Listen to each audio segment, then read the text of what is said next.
Okay, Coach, coming off a pretty successful week, 2-0 against UNCG and Mercer, how do you feel your team played last week? I was really happy with our 2 wins back in Brooks Gym. We went into the beginning of the week into practices focusing on ourselves at the beginning of the week. We needed to look at our blocking a little bit on defensive and technique. So I thought that we brought those 2 elements into the matches this past week. And then when we presented the girls with a very simple game plan, they executed it.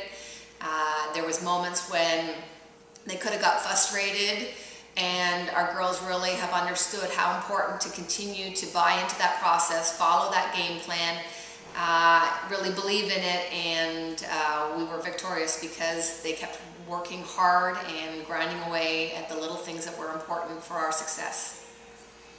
This week, your team had a couple award winners. Khadijah Wiley got SoCon Defensive Player of the Month, and Brianna Allman got Offensive Player of the Week. Talk about those 2 young ladies and what they mean to your team. Well, first, Khadijah Wiley, being a senior, she prides herself to be that blockhead, we call them, on the front row. She works exceptionally hard with her eye sequencing. She is very fluid across the net. She closes blocks. She works hard to make sure that she is lining up, and she has that mentality. So for her to be awarded with this, Defensive Player of the Month is a testament of the hard work, the mental mindset, and her willingness to give whatever she can on the front row for her team. And then with Bree, Bree continues to get better with every match. She is really understanding the small little changes that we have given her on her offensive foot patterns. We've been working a little bit on her arm swing, and I attribute it a lot to our pass. When our pass is there, Favre has lots of options, and again, it goes back to those middles, creating some great seams for the pins, and Bree's been able to capitalize on them. So I'm proud. It's a team award. Those 2 individuals are very humble and know that it's the team behind them that continues to push them, and they're just fulfilling their role. So it's a great 2 team awards for ETSU.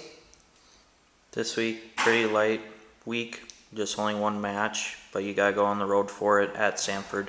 What can you tell us about them? Never underestimate Samford.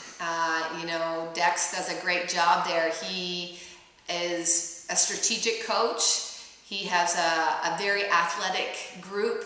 They're a little young in certain places, so we're hoping that our game plan is going to be able to identify those weaknesses and use that to our advantage. But, he's coming off of a SoCon title last year.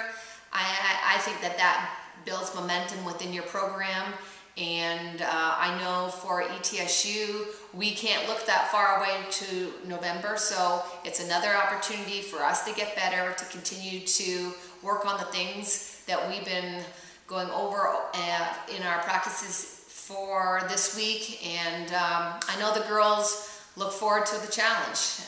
We're playing some pretty good ball, and we're keeping very focused, and I love that we're able to get 14 players out on the court. So we're hoping that opportunities are going to be presented this weekend, that we're going to, again, to keep fighting and know that we got a whole team of 14 players that are ready to play and fulfill their role at whatever is called upon them. All right, thanks, Coach, and good luck. Thank you.